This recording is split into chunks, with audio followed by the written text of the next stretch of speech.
북한에서 목숨을 걸고 전해진 충격적인 진실을 공개합니다.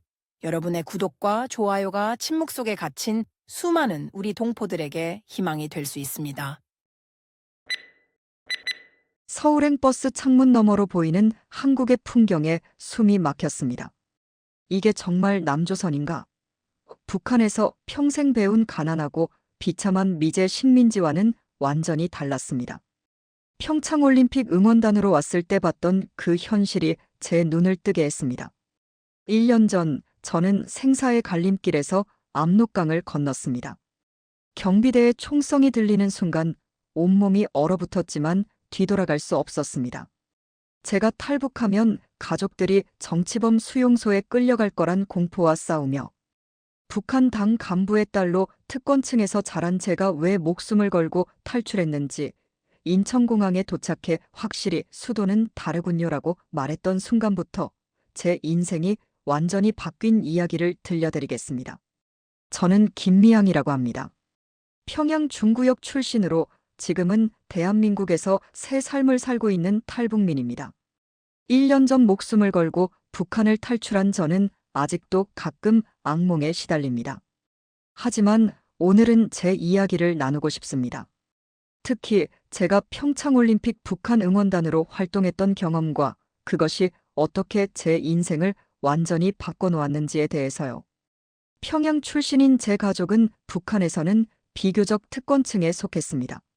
아버지는 당 중앙위원회 소속 간부였고 어머니는 만경대형 명학원 교원이었습니다. 저는 어릴 때부터 춤과 노래에 소질이 있어 11살에 평양예술학원에 입학했습니다. 우리 사회에서 예술인은 수령님의 품에서 자라는 꽃으로 불리며 특히 외국에 나가 공연하는 것은 최고의 영예였습니다. 평양무용대학에 진학한 저는 매일 새벽 5시에 일어나 이 시간 동안 기본기 훈련을 했습니다. 그 후 아침 식사를 하고 9시부터 정규 수업이 시작됐습니다. 춤실기와 음악 수업도 중요했지만 가장 중요한 것은 수령님 혁명사상 수업이었습니다. 매일 2시간씩 김일성, 김정일, 김정은에 대한 충성심을 배웠고 모든 성취는 수령님의 은혜라고 배웠습니다. 2017년 가을 대학에 특별공지가 내려왔습니다. 2018년 평창 동계올림픽에 북한 응원단을 파견한다는 소식이었습니다. 선발 대상은 무용과 음악 전공 중 외모와 키, 정치 성향이 우수한 학생들이었습니다. 당시 저는 3학년이었고 성적도 좋았으며 키도 168cm로 기준에 맞았습니다. 가장 중요한 것은 제 가족 성분이 핵심 계층이라는 점이었습니다. 북한에서는 가족 배경이 3대까지 깨끗해야 해외에 나갈 수 있었습니다. 선발 과정은 냉혹했습니다. 300명이 넘는 학생들 중 30명만 뽑는 경쟁이었습니다. 먼저 외모 심사가 있었는데 피부색, 얼굴형, 전체적인 균형을 보았습니다. 작은 점이나 흉터가 있어도 탈락했습니다. 그 다음은 체형 검사로 신체 비율이 완벽해야 했습니다. 마지막으로 정치사상 검열이 있었는데 이게 가장 중요했습니다. 보위부에서 나와 저와 가족의 사상 동향을 철저히 조사했습니다. 김미향 동무 축하합니다. 응원단에 최종 선발되었습니다. 주임 교수의 말을 들었을 때 가슴이 터질 것 같았습니다. 이것은 단순한 해외여행의 기회가 아니라 북한을 대표해 수령님의 위대함을 세계에 보여줄 사명이었습니다. 선발된 30명은 바로 합숙 훈련에 들어갔습니다. 평창올림픽까지 3개월, 우리는 하루 16시간씩 훈련했습니다. 훈련 내용은 크게 3가지였습니다. 첫째, 통일 관련 공연 연습. 둘째, 남한에 대한 교육. 셋째, 행동수칙과 감시 시스템에 대한 교육이었습니다. 공연 연습은 가장 쉬웠습니다. 우리는 모두 전문 무용수였으니까요. 우리는 하나 같은 통일 주제 공연을 완벽하게 준비했습니다. 남한에 대한 교육은 충격적이었습니다. 교관들은 남한이 미제의 식민지로 가난하고 타락했다고 가르쳤습니다. 남조선 동포들은 굶주리고 있다. 우리가 가면 그들은 부러워할 것이라고 했습니다. 또 남조선 사람들은 미국에 세뇌되어 있으니 그들의 말을 절대 믿지 말라는 교육도 받았습니다. 가장 엄격했던 것은 행동 수칙이었습니다. 우리는 항상 3인 1조로 행동해야 했고 서로를 감시해야 했습니다. 화장실도 혼자 갈 수 없었습니다. 남한 사람들과 대화는 금지였고 선물도 받으면 안 되었습니다. 무엇보다 무거웠던 것은 가족에 대한 압박이었습니다. 여러분이 이탈하면 가족들이 정치범 수용소에 간다는 말은 우리를 속박하는 쇠사슬이었습니다. 교육 중 한 명의 보위부원이 특별히 강조한 말이 있었습니다. 남한은 겉으로는 번지르르 하지만 속은 썩었다. 서울은 겉만 번쩍이는 가짜 도시다.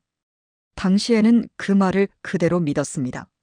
우리는 모두 평양 이외의 지역을 거의 가본 적이 없었고 외국에 대한 정보도 차단된 상태였으니까요. 출국 전날 가족들과 작별 인사를 했습니다. 아버지는 평소와 달리 감정적이었습니다. 미향아, 내가 자랑스럽다. 하지만 조심해라. 보고 들은 것을 마음에 다 담아두지 말고. 그 말의 의미를 당시에는 정확히 이해하지 못했습니다. 지금 생각하면 아버지는 제가 볼 남한의 현실과 북한에서 배운 것 사이의 괴리를 우려했던 것 같습니다. 2018년 2월, 우리는 군용 버스를 타고 평양을 출발했습니다. 국경을 넘어 중국으로, 다시 육로로 한국에 들어갔습니다. 이동 중에도 교육은 계속되었습니다. 한국에 도착하면 기자들이 많을 것이다. 모두 웃으며 조국 통일을 외쳐라. 하지만 질문에는 대답하지 말라. 버스 창문 너머로 본 한국은 상상과 달랐습니다. 도로는 넓고 깨끗했으며 차들은 새 것이었습니다. 사람들은 다양한 옷을 입고 있었고 무엇보다 자유로워 보였습니다. 하지만 저는 이것이 모두 우리를 위한 전시용이라고 스스로 세뇌했습니다. 응원단 숙소는 평창 근처 호텔이었습니다. 방 배정은 철저히 감시를 고려해 이루어졌습니다. 각 방에는 한 명씩 담당자가 있었는데 사실상 보위부원이었습니다. 저는 운이 좋게 제 방의 담당자가 제 대학 선배여서 약간의 친분이 있었습니다. 평창에서의 매일은 정해진 일정대로 움직이는 군대 같았습니다. 아침 5시 기상, 6시 사상교육, 7시 아침 식사, 8시 공연 연습, 10시 경기장으로 이동, 저녁까지 응원, 그리고 숙소로 돌아와 자기 비판회가 있었습니다. 우리 행동 하나하나가 보고되고 평가되었습니다. 하지만 완벽한 통제는 없었습니다. 호텔방에는 TV가 있었고 실수로 한국 채널이 보이는 경우가 있었습니다. 어느 날 밤 담당자가 잠시 자리를 비운 사이 저는 우연히 한국 드라마를 몇 분간 보게 되었습니다. 그것은 도깨비라는 드라마였는데 서울의 현대적인 모습과 사람들의 자유로운 생활이 담겨 있었습니다. 그 짧은 순간이 제 마음에 의문의 씨앗을 심었습니다. 경기장에서 우리는 완벽한 동작으로 응원을 했습니다. 우리는 하나다라는 구호를 외치며 통일 깃발을 흔들었습니다. 하지만 제 눈은 자꾸 관중석의 한국 사람들에게 갔습니다. 그들은 자유롭게 응원하고 웃고 때로는 우리를 호기심 어린 눈으로 바라봤습니다. 그들의 옷, 카메라, 심지어 간식까지도 북한에서는 상상할 수 없는 것들이었습니다. 평창에서의 2주는 빠르게 지나갔습니다. 돌아가기 전날 한 한국 자원봉사자가 몰래 제 손에 작은 쪽지를 쥐어줬습니다. 진실은 당신이 배운 것과 다릅니다. 언젠가 기회가 있다면 연락하세요. 그리고 전화번호가 적혀 있었습니다. 그 쪽지를 보는 순간 등골이 오싹했습니다. 발각되면 저와 가족 모두 끝장이었습니다. 하지만 저는 그 쪽지를 버리지 못했습니다. 속옷 안에 숨겨 북한으로 가져갔습니다. 평양으로 돌아온 후 우리는 한 달간 사상정화 교육을 받았습니다. 평창에서 본 것들이 모두 가짜였다는 교육이었습니다. 남조선의 발전은 미제의 돈으로 만든 허상이다. 진짜 남조선은 빈곤과 불평등으로 가득하다. 하지만 제 머릿속에는 이미 의심의 그림자가 드리워져 있었습니다. 호텔 TV에서 본 서울의 밤거리, 사람들의 자유로운 모습, 그리고 그 작은 쪽지가 계속 맴돌았습니다.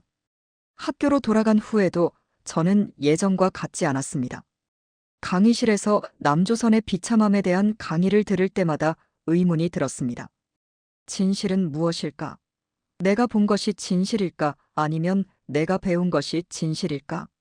이런 생각은 북한에서 가장 위험한 것이었습니다. 하지만 일단 의심이 시작되면 그것은 걷잡을 수 없이 자라납니다. 평창에서 평양으로 돌아온 후 저는 겉으로는 이전과 같은 생활을 이어갔지만 마음속으로는 끊임없는 혼란에 시달렸습니다. 남한에서 본 것과 북한에서 배운 것 사이의 간극이 너무 컸습니다.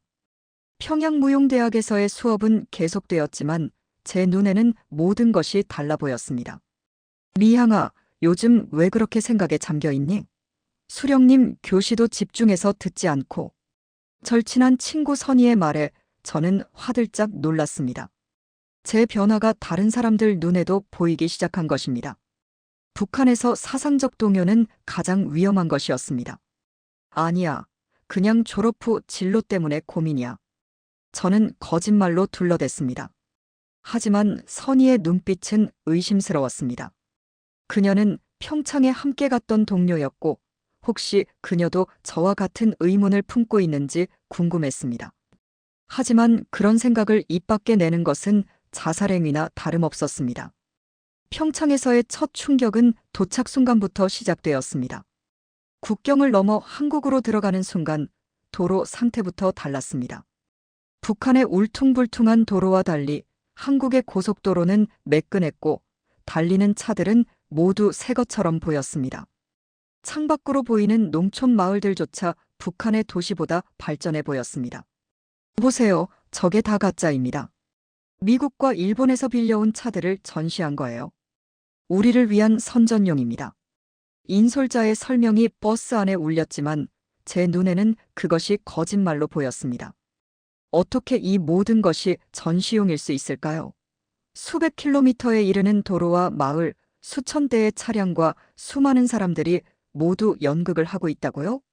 숙소에 도착했을 때 호텔의 규모와 시설에 또 한 번 놀랐습니다. 방마다 온수가 나오고 24시간 전기가 들어왔습니다. 평양의 고위층 아파트에서도 경험하지 못한 편리함이었습니다.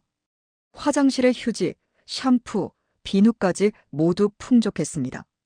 여기 물건들 가져가면 안 됩니다. 다 계산됩니다. 담당자의 경고가 있었지만 몇몇 단원들은 몰래 작은 비누나 샴푸를 가방에 넣었습니다. 평양에서는 구할 수 없는 귀한 물건이었으니까요. 응원단 활동 중에도 충격적인 장면들이 계속되었습니다.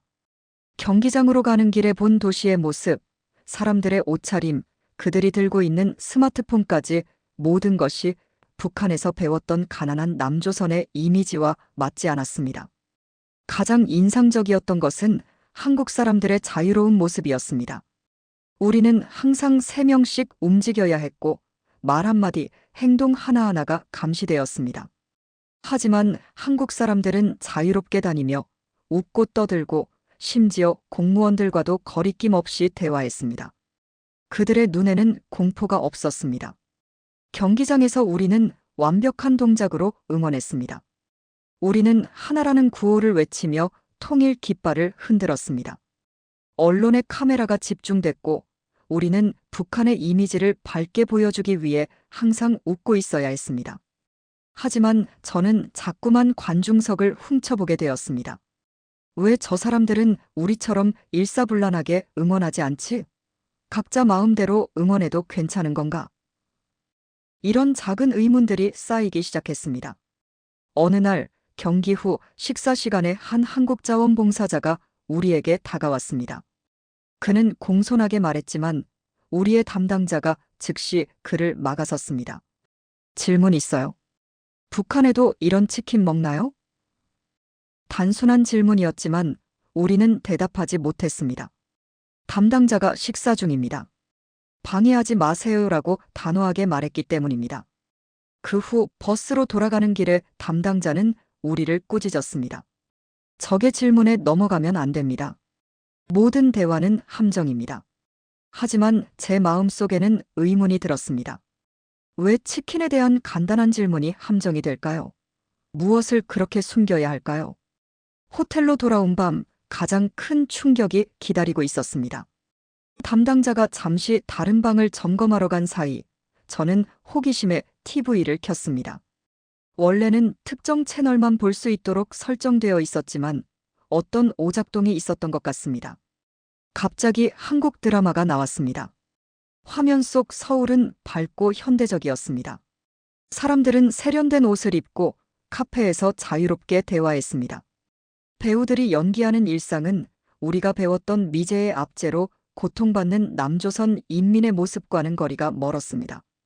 특히 놀라웠던 것은 그들이 정부나 지도자에 대해 자유롭게 비판하는 장면이었습니다. 이게 가능해? 충격으로 저는 TV 볼륨을 너무 키워버렸고 복도에서 발소리가 들리자 급히 채널을 돌렸습니다. 담당자가 돌아왔을 때는 북한에서 가져온 뉴스 채널을 보고 있는 척했습니다. 뭐 보고 있었어? 담당자의 날카로운 질문에 심장이 쿵쾅거렸습니다. 그냥 화면만 켜놓고 있었어요. 북한 채널만 나오더라고요. 다행히 그녀는 더 의심하지 않았지만 그 짧은 순간이 제 인생을 바꿔놓았습니다. 그날 밤 잠을 이루지 못했습니다. 머릿속에는 드라마 속 서울의 모습이 계속 맴돌았습니다. 만약 이게 진실이라면? 만약 우리가 평생 거짓말을 들어왔다면? 이런 생각은 북한에서는 상상할 수 없는 것이었습니다. 다음 날 우연히 같은 방을 쓰는 동료와 이야기할 기회가 있었습니다. 조심스럽게 물었습니다. 어제 본 한국 사람들 정말 행복해 보이지 않았어? 동료는 주위를 살피더니 작은 목소리로 대답했습니다. 너무 말조심해. 하지만 나도 느꼈어. 뭔가 우리가 알던 것과 달라. 그 짧은 대화가 저에게 용기를 주었습니다. 저만 의심하는 게 아니었습니다. 다른 사람들도 느끼고 있었습니다.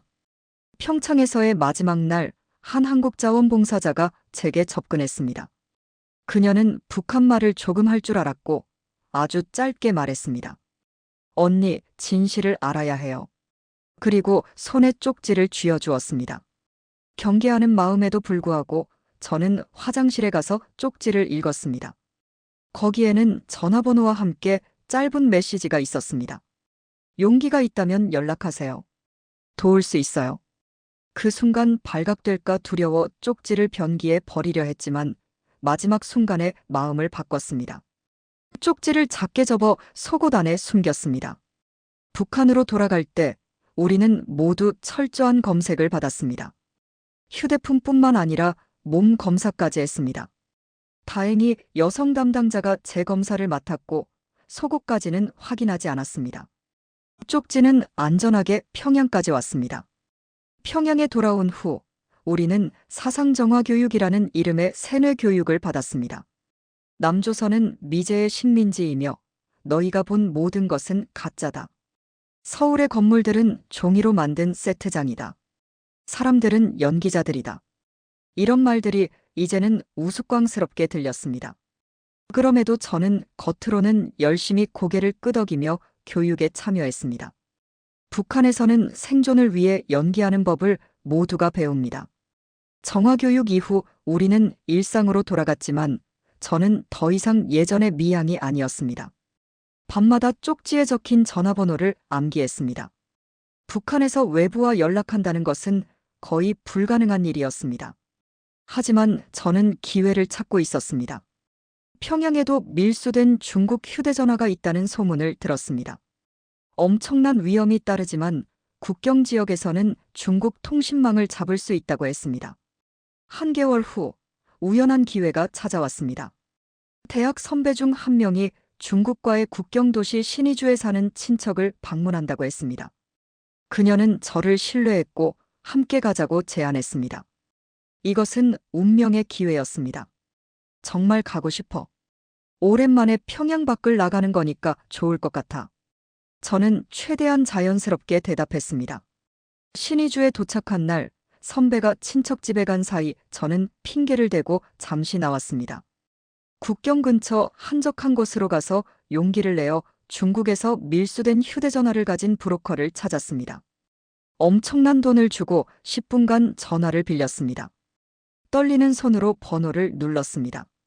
통화가 연결되었을 때 저는 거의 울 뻔했습니다. 여보세요? 한국어로 대답하는 여성의 목소리가 들렸습니다. 저, 평창에서 만났어요. 쪽지 주신 분인가요? 저는 북한 사투리를 최대한 감추며 말했습니다.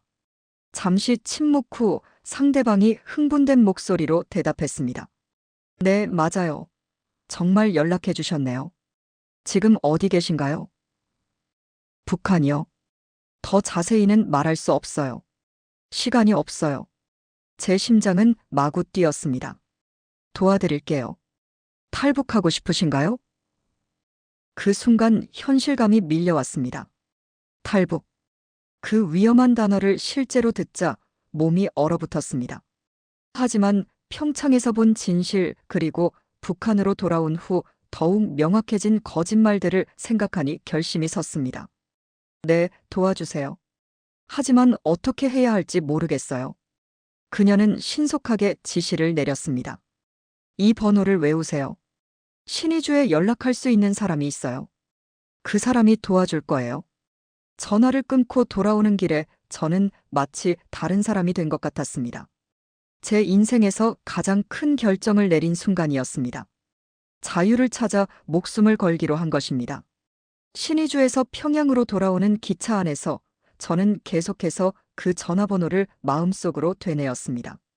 그것은 자유로 향하는 열쇠이자 제 가족에게는 재앙이 될 수도 있는 번호였습니다. 창밖으로 흘러가는 북한의 황량한 풍경을 바라보며 처음으로 이 나라를 떠나는 상상을 했습니다. 평양에 돌아온 후 일상은 겉으로 평범하게 흘러갔습니다. 아침에 일어나 학교에 가고 무용 연습을 하고 정치학습에 참여했습니다. 하지만 내면은 폭풍이 몰아치고 있었습니다. 매 순간 감시의 시선을 의식했고 작은 실수라도 의심을 살까 두려웠습니다. 북한에서 탈북을 계획한다는 것은 국가반역죄에 해당했고 발각되면 정치범 수용소행이었습니다. 미향아, 요즘 왜 그렇게 깊은 생각에 빠져 있니? 평창에 다녀온 후로 많이 변했어. 어느 날 선희가 진지하게 물었습니다. 그녀의 눈에 의심이 있었을까요? 아니면 진심 어린 걱정이었을까요? 북한에서는 가장 가까운 친구도 믿을 수 없었습니다. 그냥 졸업 후 배치 때문에 걱정이야. 좋은 단체에 가고 싶은데. 저는 또다시 거짓말로 둘러댔습니다. 선희는 잠시 저를 바라보더니 낮은 목소리로 말했습니다. 나도 평창에서 본 것들 때문에 많이 생각해. 우리가 배운 것과 달랐어. 그 순간 가슴이 철렁했습니다. 이것이 함정일까요? 선희가 저를 시험하는 걸까요? 아니면 그녀도 저와 같은 생각을 하고 있는 걸까요? 하지만 그 대화를 더 이어갈 용기가 없었습니다. 북한에서는 사상적 동요를 드러내는 것이 자살행위나 다름없었으니까요. 그런 말 조심해, 선희야. 흔들리면 큰일 나. 저는 대화를 끊고 자리를 떠났지만 마음 한구석에는 작은 불씨가 타오르기 시작했습니다. 혼자가 아닐지도 모른다는 생각이었습니다. 그로부터 일주일 후 충격적인 소식이 들려왔습니다. 평창 응원단으로 함께 갔던 동기 한 명이 갑자기 사라진 것입니다. 학교에는 그녀가 특별 임무를 위해 차출되었다는 소문이 돌았지만 곧 진실이 속삭임으로 퍼졌습니다. 그녀가 사상불순 혐의로 체포되었다는 것이었습니다. 평창에서 남한 사람과 비밀리에 접촉했대. 쪽지를 받았다나? 누군가 조심스럽게 속삭였습니다. 그 말을 듣는 순간 온몸이 얼어붙었습니다. 저도 쪽지를 받았습니다. 저도 외부와 연락했습니다. 공포가 몸을 휘감았습니다. 혹시 그녀가 고문을 받고 다른 사람들의 이름을 말했을까요? 제 이름도 말했을까요? 그날 밤 저는 결정을 내렸습니다. 더 이상 기다릴 수 없었습니다. 지금 행동하지 않으면 다음은 제 차례가 될 것이 분명했습니다. 하지만 어떻게 평양을 벗어날 수 있을까요? 엘리트 무용수로서 저의 행동은 항상 감시받고 있었습니다. 우연의 일치로 2주 후 대학에서 국립교향악단과 합동공연을 위해 신의주로 출장을 가게 되었습니다. 이것은 기회였습니다. 신의주는 국경도시였고 제가 연락받은 탈북 브로커가 있는 곳이었습니다. 출발 전날 밤 저는 짐을 꾸렸습니다. 평소보다 약간 많은 옷을 넣었지만 의심받지 않을 정도로 조절했습니다. 가장 중요한 것은 평창에서 받은 연락처와 신의주 브로커의 번호였습니다. 그것은 종이에 적혀 있지 않고 오직 제 기억 속에만 있었습니다. 부모님께 마지막으로 전화했을 때 목이 메었습니다. 이것이 영원한 이별이 될 수도 있다는 사실을 그들은 알지 못했습니다. 공연 잘하고 와라, 딸. 아버지의 목소리가 전화기 너머로 들려왔습니다. 네, 아버지. 걱정하지 마세요. 말을 잇지 못하고 전화를 끊었습니다. 그들을 다시 볼 수 있을까요? 제가 떠나면 그들에게 어떤 일이 생길까요? 이런 생각들이 저를 괴롭혔지만 이미 결심은 섰습니다. 신의주에 도착한 첫날은 공연 준비로 바빴습니다. 모든 일정이 철저하게 계획되어 있었고 자유시간은 거의 없었습니다. 하지만 둘째 날 점심시간 후 1시간의 휴식이 주어졌습니다. 저는 잠시 산책하고 오겠다며 숙소를 빠져나왔습니다. 떨리는 다리로 약속 장소인 시장 근처로 향했습니다. 주변을 경계하며 걸었습니다. 감시하는 사람이 있을까? 누가 나를 따라오고 있을까? 불안감이 온몸을 휘감았습니다. 시장 입구에서 브로커를 만났습니다. 그는 평범한 중년 남성으로 누가 봐도 시장 상인처럼 보였습니다. 물건 구경하러 오셨습니까? 그가 약속된 암호를 말했습니다. 네, 중국산 천을 보러 왔습니다. 저는 떨리는 목소리로 대답했습니다. 그는 고개를 끄덕이고 작은 목소리로 말했습니다. 오늘 밤 11시 숙소 뒤편 담장에서 만납시다. 가방은 최소한으로 챙기세요. 의심받지 않게.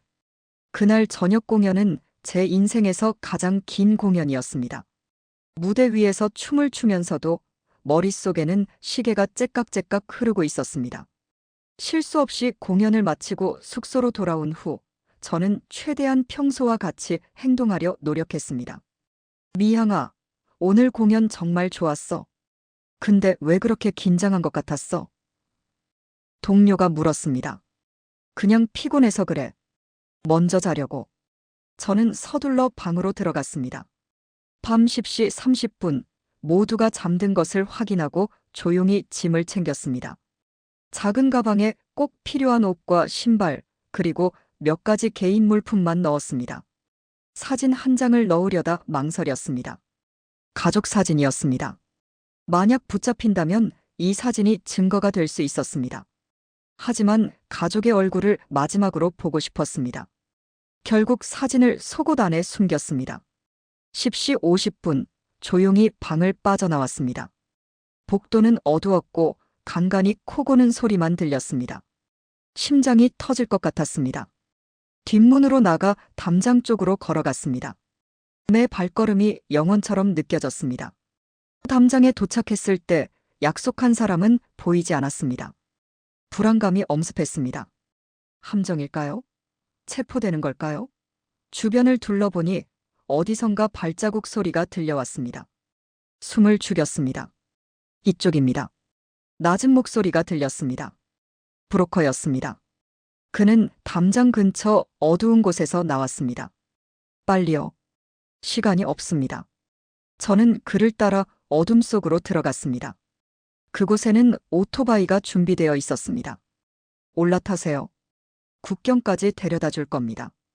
오토바이를 타고 어둠 속을 달리는 동안 제 마음은 두려움과 기대감으로 가득 찼습니다. 이제 돌이킬 수 없는 강을 건너고 있었습니다. 약 30분을 달린 후 우리는 인적 없는 곳에 도착했습니다. 앞에는 어둡게 흐르는 강이 보였습니다. 압록강이었습니다. 저기 보이는 중국 브로커가 당신을 맞이할 겁니다. 강을 건너면 그가 나머지 여정을 도울 거예요. 브로커가 말했습니다. 돈은? 손 떨리며 미리 준비해둔 달러를 건넸습니다. 대학 시절 모은 전 재산이었습니다. 이제 가세요. 행운을 빕니다. 강가에 다가갔을 때 갑자기 멀리서 소리가 들렸습니다. 누구냐? 거기서. 국경 경비대였습니다. 브로커가 급히 저를 숨겼습니다. 기다려요. 그들이 지나갈 때까지. 숨죽이고 기다리는 20분은 제 인생에서 가장 길었습니다. 드디어 경비대가 지나간 후 브로커가 말했습니다. 지금입니다. 물가로 가서 작은 고무보트에 올랐습니다. 혼자 노를 저어 건너가야 합니다. 저는 여기서 지켜볼게요. 보트에 올라 조심스럽게 노를 저었습니다. 평생 처음 해보는 일이었습니다. 보트가 중간쯤 갔을 때 갑자기 물살이 세졌습니다. 보트가 흔들렸고 노를 제대로 통제하기 어려웠습니다. 공포에 질려 최대한 힘을 다해 노를 저었습니다. 강 건너편에서 누군가가 손전등을 깜빡였습니다. 중국 브로커의 신호였습니다. 그 불빛을 향해 필사적으로 노를 저었습니다. 드디어 보트가 중국 땅에 닿았을 때 제 눈에는 눈물이 가득했습니다. 중국 브로커가 빠르게 저를 끌어올렸습니다. 빨리 움직여야 합니다. 중국 공안도 순찰합니다. 밤새 우리는 산길을 통해 이동했습니다. 다음 날 아침 작은 농가에 도착했습니다. 그곳에서 새 옷으로 갈아입고 머리 스타일도 바꿨습니다. 북한 여성처럼 보이지 않게 하기 위해서였습니다. 이제 당신은 조선족입니다. 말을 최대한 적게 하세요. 브로커가 지시했습니다. 중국에서의 2주는 끊임없는 공포의 연속이었습니다. 탈북자를 체포하는 중국 공안을 피해 우리는 밤에만 이동했습니다. 낮에는 안전가옥에 숨어 있었습니다. 가장 두려웠던 것은 인신매매단에게 팔릴 위험이었습니다. 많은 탈북 여성들이 중국 남성에게 팔려가는 현실을 알고 있었기 때문입니다. 걱정 마세요. 우리는 제대로 된 브로커입니다. 한국까지 안전하게 모실 겁니다. 브로커가 안심시켰지만 완전히 믿을 수는 없었습니다. 중국 남부에 도착한 후 계획이 바뀌었습니다. 원래는 라오스를 통해 태국으로 가는 경로였지만 국경 통제가 심해져 베트남 루트로 변경되었습니다. 베트남 국경을 넘는 건 더 위험합니다. 하지만 지금은 이게 유일한 방법입니다. 브로커가 설명했습니다. 베트남 국경을 넘는 날 저는 중국인 관광객으로 위장했습니다. 가짜 중국 여권을 받았고 간단한 중국어 몇 마디를 외웠습니다.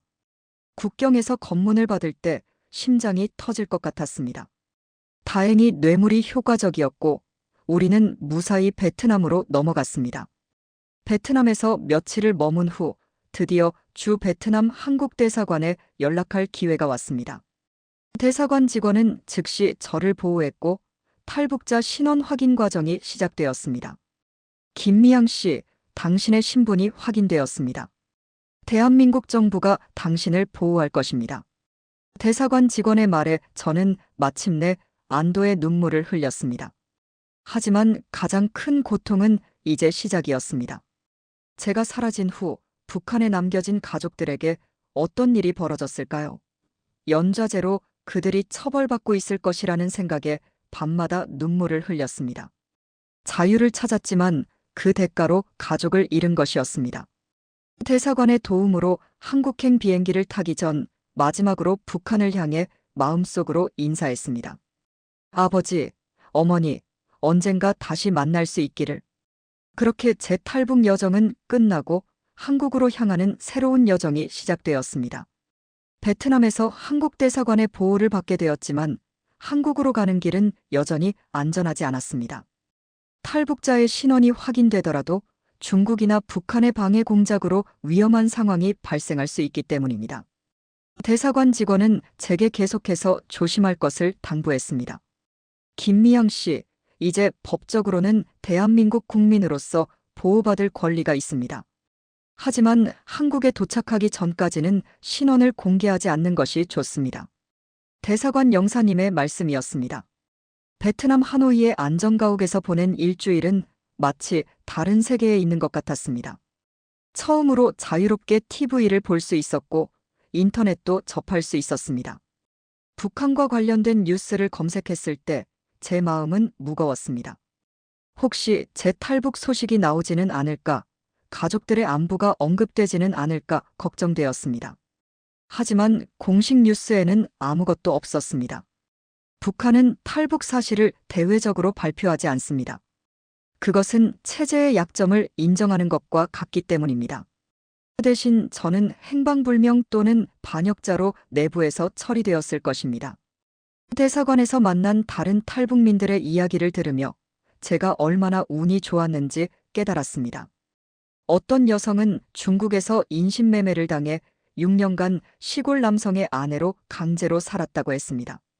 또 다른 남성은 북마이너스 중 국경을 건너다 총상을 입고 강물에 떠내려갔다가 기적적으로 살아남았다고 했습니다. 미양 씨는 정말 특별한 케이스예요. 평양 출신 엘리트가 탈북하는 경우는 드물어요. 더구나 응원단 출신이라니. 대사관 직원이 말했습니다. 그런 말을 들을 때마다 가슴이 아팠습니다. 제가 특별해서가 아니라 그저 진실을 알게 되었기 때문에 이 선택을 했을 뿐인데 그것이 왜 그렇게 드문 일이 되어야 하는지 이해할 수 없었습니다. 드디어 한국행 비행기를 타는 날이 왔습니다. 공항으로 가는 길에 영사님이 마지막 브리핑을 해주셨습니다. 인천공항에 도착하면 일반 입국 심사대를 통과하지 않고 특별 입국 절차를 밟게 됩니다. 국정원 담당자가 미리 대기하고 있다가 당신을 안내할 겁니다. 비행기 안에서 저는 창밖만 바라보았습니다.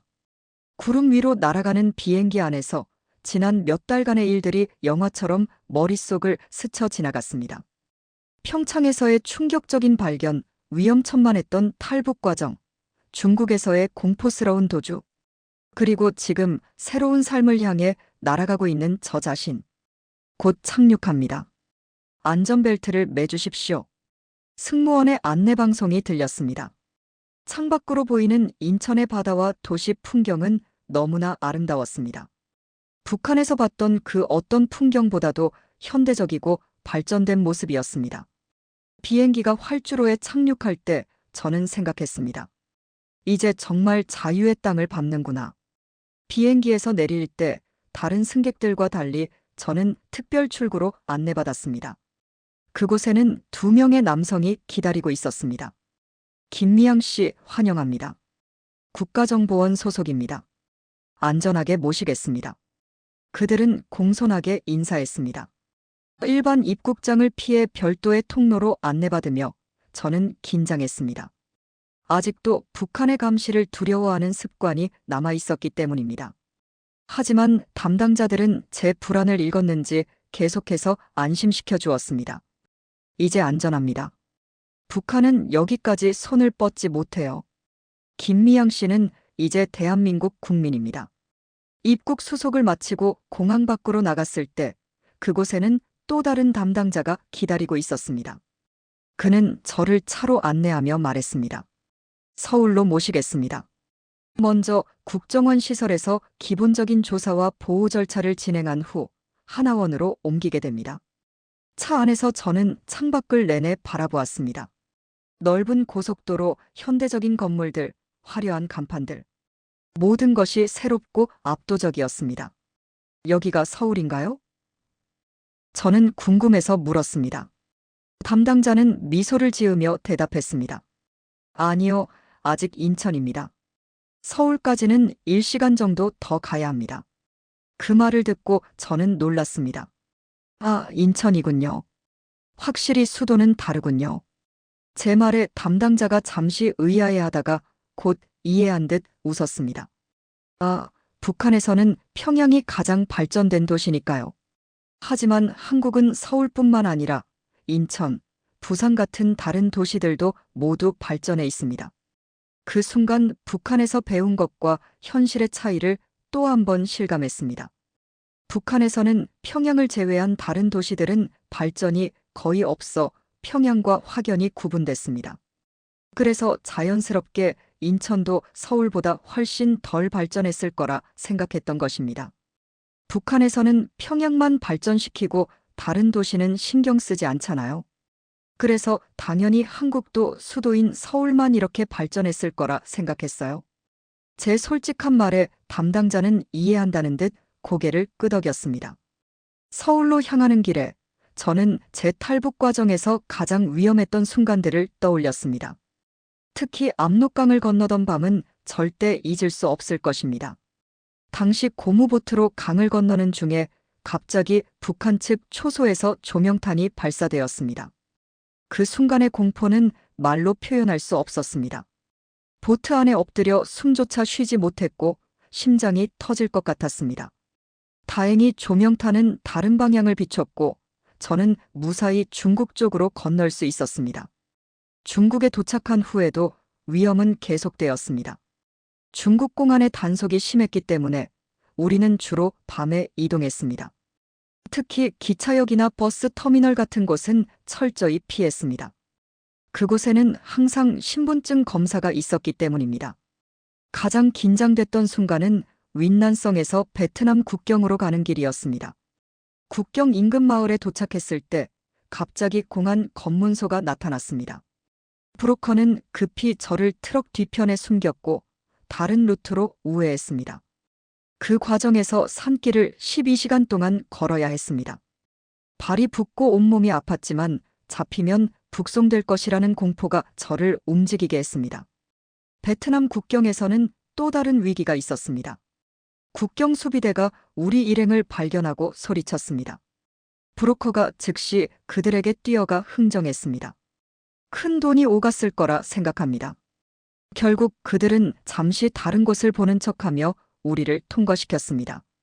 베트남에 들어간 후에도 안전하지 않았습니다.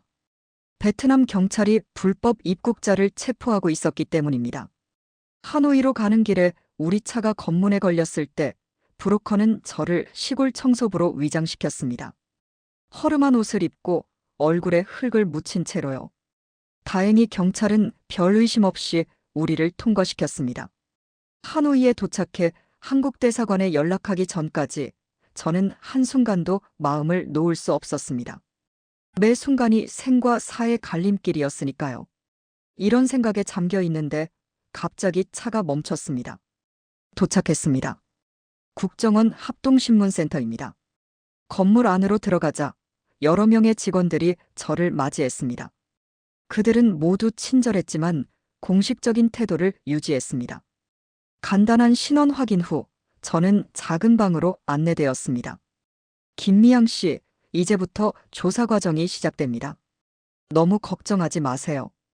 이것은 모든 탈북민이 거치는 기본 절차입니다. 조사는 예상보다 길었습니다. 북한에서의 생활, 평창 올림픽 응원단 경험, 탈북 동기와 과정, 북한의 최신 상황 등에 대한 질문이 이어졌습니다.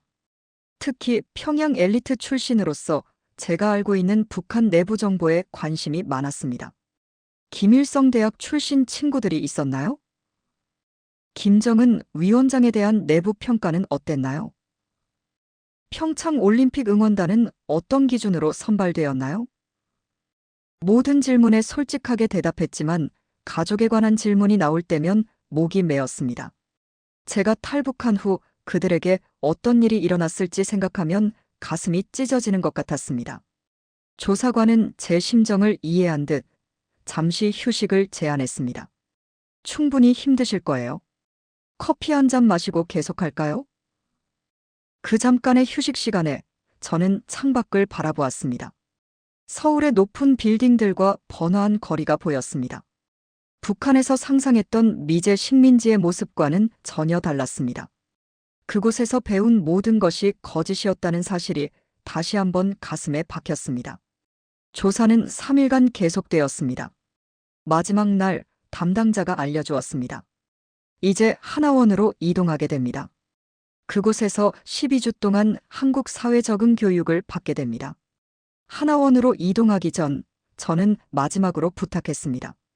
혹시 북한에 있는 제 가족에 대해 알 수 있을까요? 담당자는 미안한 표정을 지었습니다. 현재로서는 정확한 정보를 드리기 어렵습니다. 하지만 가능한 모든 채널을 통해 알아보겠습니다. 하나원으로 가는 길에 저는 마음을 단단히 먹었습니다. 이제 새로운 삶이 시작되는 것입니다. 가족에 대한 걱정과 죄책감은 항상 있겠지만 그들을 위해서라도 제가 선택한 자유의 길에서 의미 있는 삶을 살아야 했습니다. 하나원에 도착했을 때 저는 처음으로 다른 탈북민들과 함께 생활하게 되었습니다. 다양한 배경의 사람들이 있었습니다. 함경도, 양강도, 평안도 출신들이 대부분이었고 평양 출신은 저 혼자뿐이었습니다. 평양 사람이 여기 오는 경우는 거의 없어요. 대부분 북한 시골이나 국경 지역 출신이죠. 하나원 선생님이 말씀하셨습니다. 처음에는 다른 탈북민들과 어울리기 어려웠습니다. 사투리도 달랐고 평양 출신에 대한 약간의 경계심도 있었기 때문입니다. 하지만 시간이 지나면서 우리는 모두 같은 아픔과 희망을 가진 사람들임을 깨달았습니다. 하나원에서의 교육은 매우 실질적이었습니다. 한국 사회의 기본 이해부터 은행 이용법, 지하철 타는 법, 휴대폰 사용법까지 다양했습니다. 특히 자본주의 경제 개념은 저에게 가장 어려운 부분이었습니다. 자본주의에서는 모든 것이 돈으로 환산됩니다. 여러분의 노동, 시간, 심지어 지식도 시장에서 가치를 갖습니다.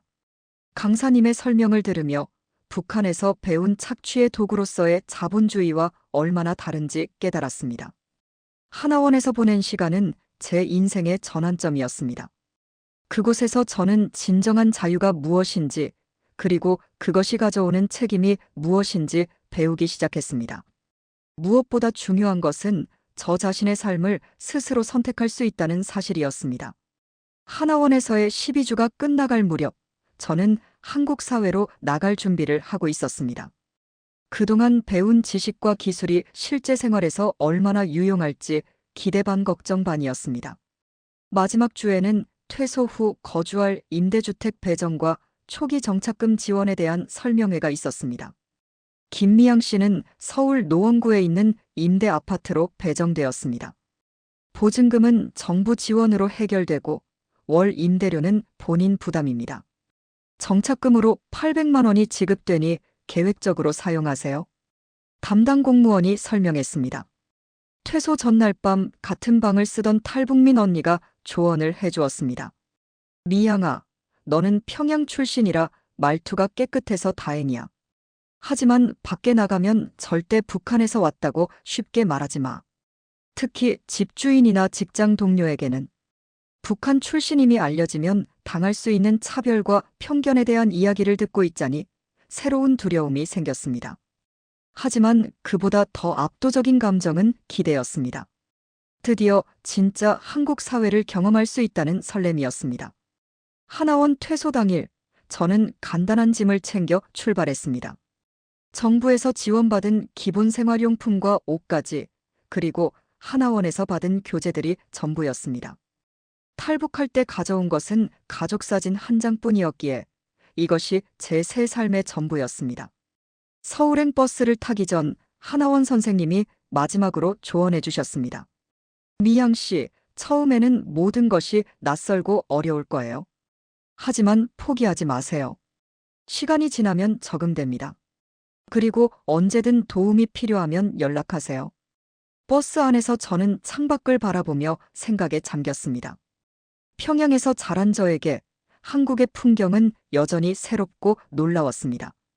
작은 시골 마을들조차 전기가 들어오고 사람들은 자유롭게 오가며 상점들은 물건으로 가득했습니다. 북한에서 이런 풍경은 평양 중심부에서만 볼 수 있는 것이었습니다. 버스가 서울에 가까워질수록 건물들은 더 높아지고 도로는 더 넓어졌습니다. 하나원에서 배운 서울은 세계적인 대도시라는 말이 과장이 아니었음을 실감했습니다. 특히 한강을 건너는 순간 그 웅장함에 숨이 막혔습니다.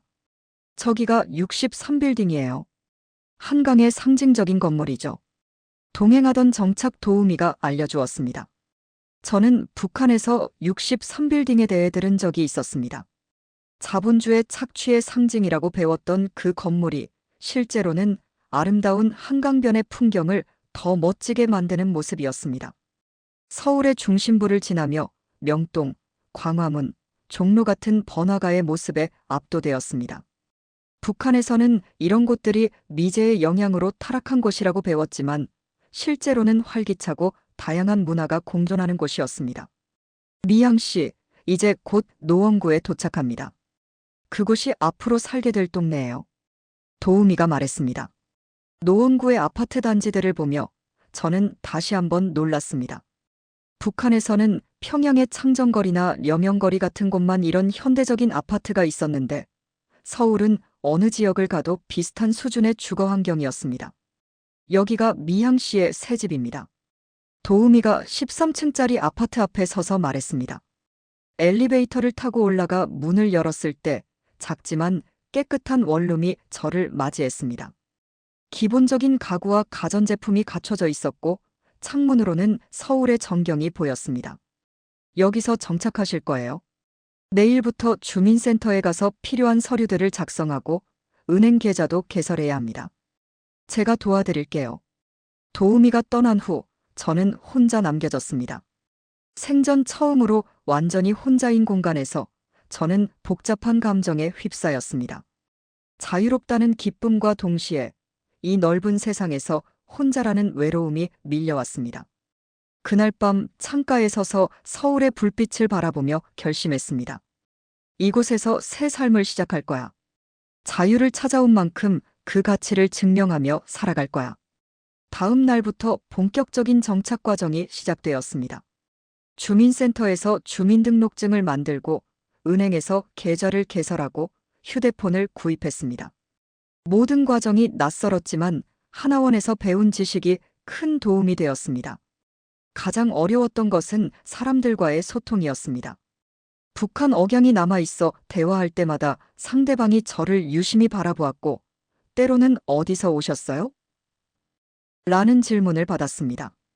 그럴 때마다 저는 강원도에서 왔어요 라고 대답하며 최대한 자연스럽게 행동했지만 항상 불안했습니다.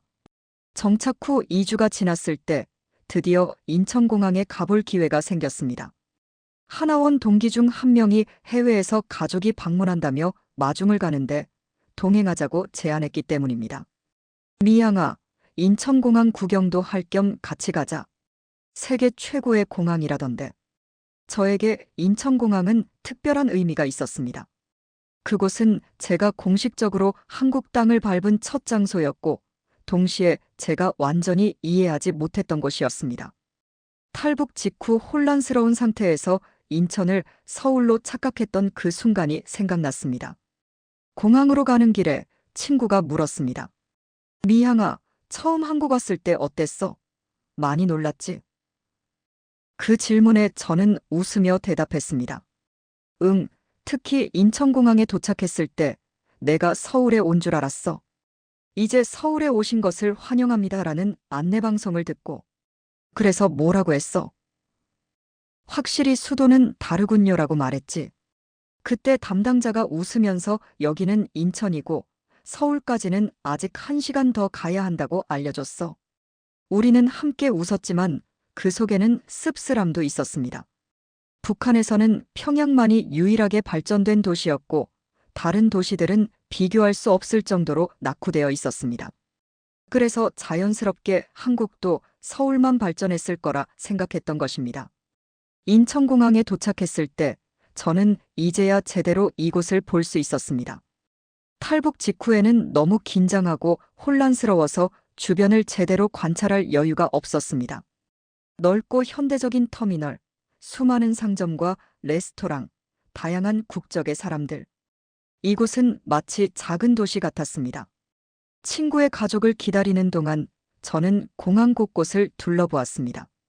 출국장에서는 다양한 목적지를 향해 떠나는 사람들로 붐볐고 입국장에서는 환한 미소로 가족을 맞이하는 모습들이 보였습니다. 모두가 자유롭게 국경을 넘나들고 있었습니다. 북한에서는 해외여행이 일반 시민에게는 꿈도 꿀 수 없는 특권이었습니다. 오직 최상위 엘리트나 특별 임무를 수행하는 사람들만이 해외에 나갈 수 있었고 그것도 철저한 감시 하에서만 가능했습니다.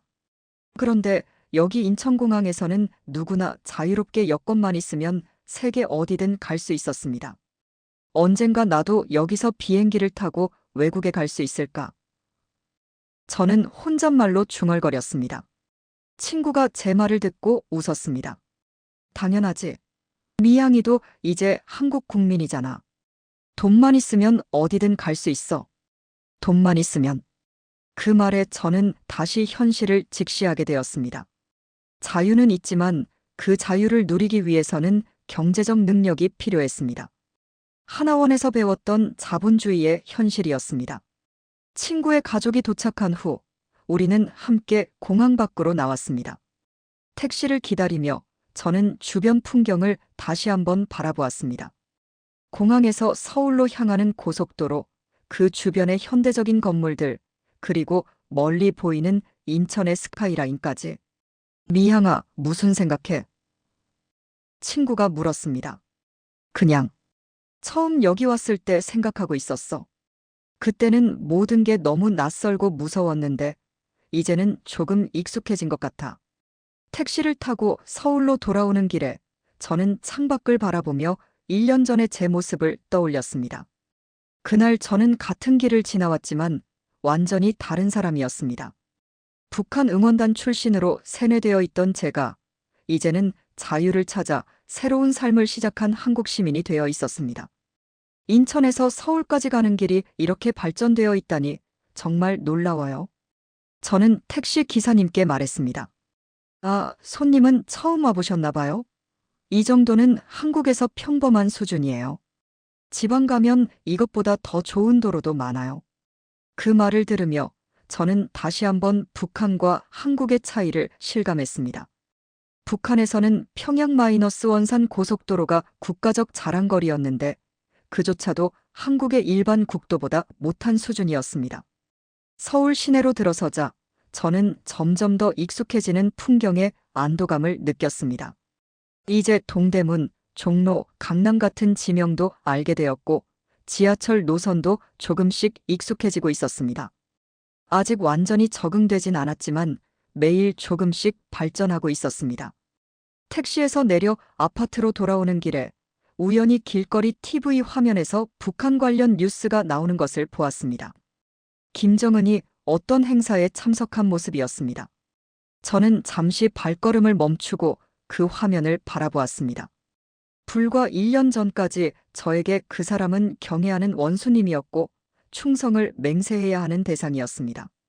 하지만 지금의 저에게는 그저 독재국가의 지도자, 그리고 제 가족을 여전히 그곳에 붙잡아두고 있는 사람일 뿐이었습니다. 언젠가는 북한도 변할까? 저는 혼잣말로 중얼거렸습니다. 아파트로 돌아와 창가에 서서 저는 오늘 인천공항에서 느낀 감정들을 정리해 보았습니다. 제가 처음 한국에 도착했던 날, 인천을 서울로 착각했던 그 순간은 이제 웃으며 이야기할 수 있는 추억이 되었습니다. 하지만 그 착각 속에는 북한과 한국의 현실 차이, 그리고 제가 얼마나 오랫동안 거짓 속에 살아왔는지를 보여주는 상징이 담겨 있었습니다. 이제 나는 진실 속에 살고 있다. 저는 스스로에게 말했습니다. 그날 밤 오랜만에 편안한 마음으로 잠들 수 있었습니다. 인천공항을 다시 방문함으로써 제 탈북 여정의 한 장이 마무리된 것 같았습니다.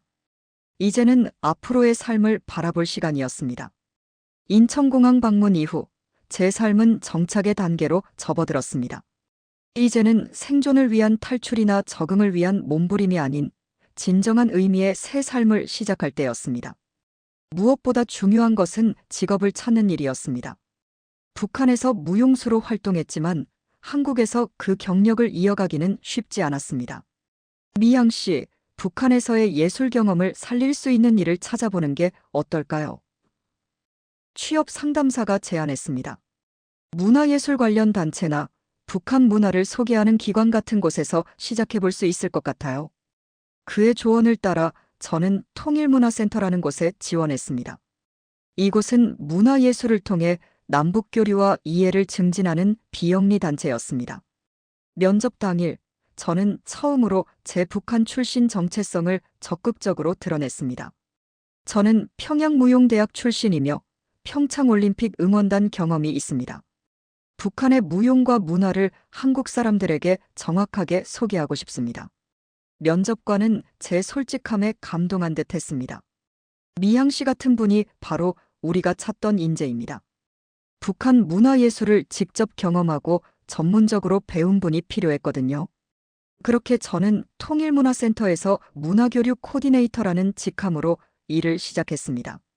주로 북한 무용과 음악을 소개하는 강연과 워크숍을 진행하고 때로는 직접 공연을 선보이기도 했습니다. 처음 강연을 맡았을 때 너무 긴장해서 말이 잘 나오지 않았습니다.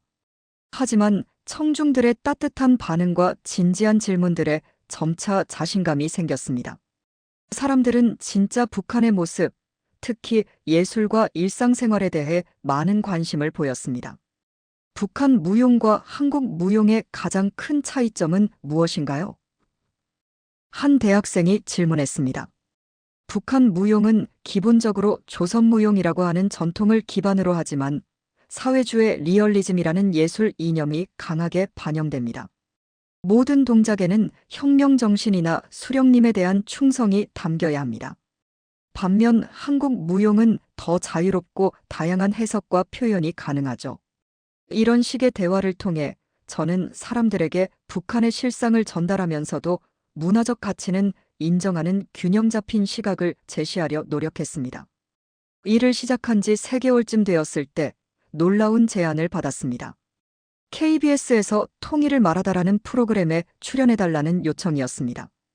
북한 예술인 출신으로서 문화적 관점에서 통일을 이야기하는 패널로 참여하는 것이었습니다. 방송에 나가도 괜찮을까요? 저는 센터 대표님께 조심스럽게 물었습니다. 북한에 남아있는 가족들이 걱정되었기 때문입니다. 미향 씨가 결정할 일입니다. 다만 얼굴이 공개되면 북에 있는 가족들에게 영향이 갈 수 있다는 점은 고려해야 합니다. 많은 고민 끝에 저는 방송 출연을 결정했습니다. 다만 얼굴을 직접 공개하는 대신 실루엣만 보이는 방식으로 촬영하기로 했습니다. 제 이야기가 더 많은 사람들에게 전해져야 한다고 생각했기 때문입니다. 방송 당일 저는 북한에서의 예술 활동과 평창올림픽 경험 그리고 탈북 이후의 삶에 대해 솔직하게 이야기했습니다. 특히 인천공항에 도착해 서울로 착각했던 에피소드는 많은 시청자들의 공감을 얻었습니다. 북한에서는 평양과 지방의 발전 격차가 너무 커서 자연스럽게 한국도 서울만 발전했을 거라고 생각했어요. 인천공항 같은 세계적 시설이 수도가 아닌 곳에 있다는 것이 놀라웠습니다. 방송 이후 제 이야기는 많은 관심을 받았습니다. 여러 학교와 단체에서 강연 요청이 왔고 심지어 책을 써보라는 제안도 받았습니다. 그러나 그와 동시에 경계해야 할 일들도 생겼습니다. 일부 과격한 단체들이 저를 정치적으로 이용하려 했고 간혹 북한을 비난하는데 제 이름을 도구로 쓰려는 시도도 있었습니다. 미향 씨, 자신의 경험을 이야기하는 것은 중요하지만 정치적 도구가 되지 않도록 조심하세요. 하나원 선생님의 조언이 계속 귓가에 맴돌았습니다. 저는 가능한 한 균형을 유지하려 노력했습니다. 북한 체제의 문제점은 분명히 지적하되 북한 주민들에 대한 편견을 강화하거나 증오를 조장하는 말은 하지 않았습니다. 무엇보다 중요한 것은 진실을 전하는 일이었습니다. 한국에서의 생활이 1년이 되어가던 어느 날 제게 큰 충격을 안겨준 소식이 들려왔습니다. 국정원을 통해 북한에 남아있던 제 가족 소식을 접한 것입니다. 김미향 씨, 북한 내부 소식통에 따르면 귀하의 가족은 현재 평안남도 지역으로 추방된 것으로 파악됩니다. 다행히 정치범 수용 소행은 면한 것 같습니다. 이 소식은 저에게 안도감과 죄책감을 동시에 가져왔습니다. 가족들이 최악의 상황은 피했지만 여전히 고통받고 있다는 사실 때문에 마음이 아팠습니다. 평양에서 지방으로의 추방은 북한에서는 심각한 처벌이었습니다. 특히 아버지같이 당 간부였던 사람에게는 사회적 죽음이나 다름없었습니다. 어떻게 하면 가족들을 도울 수 있을까요? 저는 간절히 물었습니다. 현재로서는 직접적인 도움은 어렵습니다. 하지만 미향 씨가 한국에서 안정적으로 정착하고 언젠가 기회가 온다면 가족들을 데려올 준비를 하는 것이 최선입니다. 그날 이후 저는 더욱 열심히 일했습니다. 가족을 구할 수 있는 날을 위해 돈을 모으고 사회적 네트워크를 넓히는 데 집중했습니다. 통일문화센터의 일 외에도 주말에는 북한 음식점에서 아르바이트를 하기도 했습니다. 정착 1주년이 되던 날, 저는 혼자 한강공원을 찾았습니다. 넓은 강을 바라보며 지난 1년을 되돌아봤습니다. 평창에서의 충격적인 발견부터 탈북 과정, 그리고 한국에서의 새로운 시작까지 모든 순간이 제 인생을 완전히 바꿔놓았습니다. 물가에 앉아 강을 바라보는데 갑자기 어떤 아이가 다가와 물었습니다. 언니, 왜 혼자 있어요? 순간 당황했지만 따뜻한 미소로 대답했습니다. 그냥 생각할 게 있어서요. 언니 말투가 이상해요. 외국인이에요. 순간 긴장했지만 이내 마음을 가라앉혔습니다. 응, 나는 북한에서 왔어. 아이는 잠시 눈을 크게 뜨더니 곧 흥미롭다는 듯 물었습니다. 진짜요? 북한은 어때요? TV에서 보면 무서운 곳 같던데. 그 순수한 질문에 저는 웃음이 나왔습니다. 북한에도 너 같은 아이들이 살고 있어.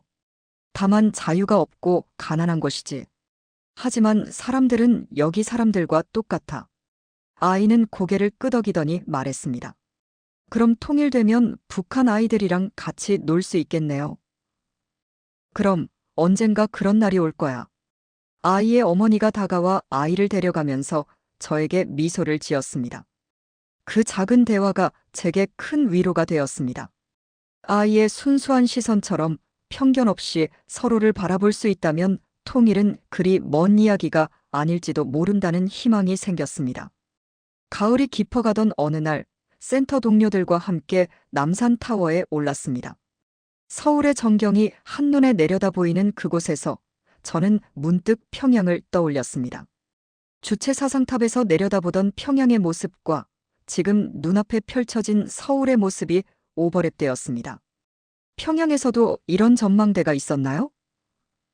동료가 물었습니다. 네, 주체 사상탑이라고 높이가 170m 정도 돼요. 거기서 보는 평양은 정말 아름다워요. 하지만 말을 잇지 못했습니다. 하지만 무엇이요?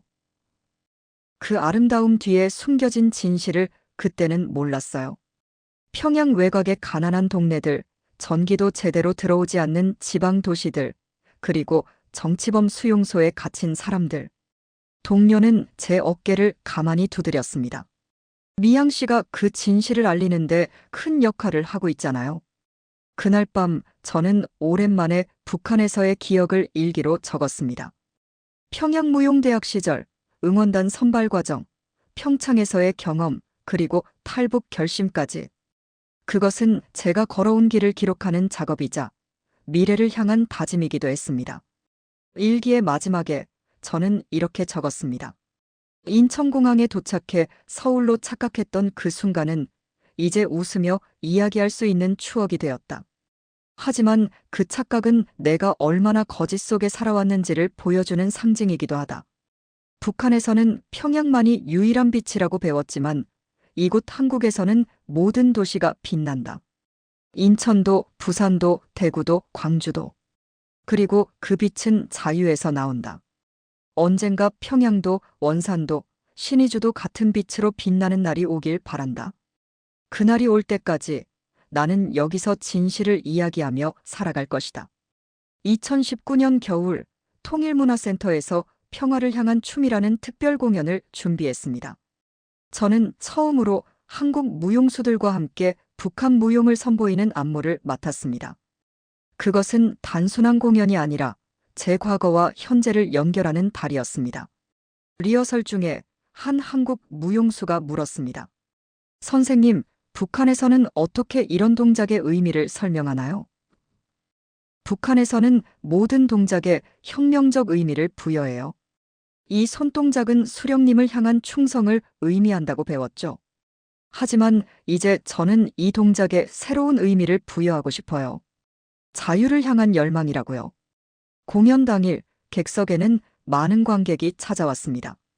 그 중에는 다른 탈북민들도 있었고 통일부 관계자들도 있었습니다. 무대에 올라 춤을 추는 동안 저는 제 인생의 모든 순간을 담아내려 했습니다. 북한에서의 삶, 탈북의 고통, 그리고 한국에서 찾은 자유까지. 공연이 끝난 후 한 노년의 관객이 다가와 말했습니다. 저는 6.25 때 북에서 내려온 실향민입니다.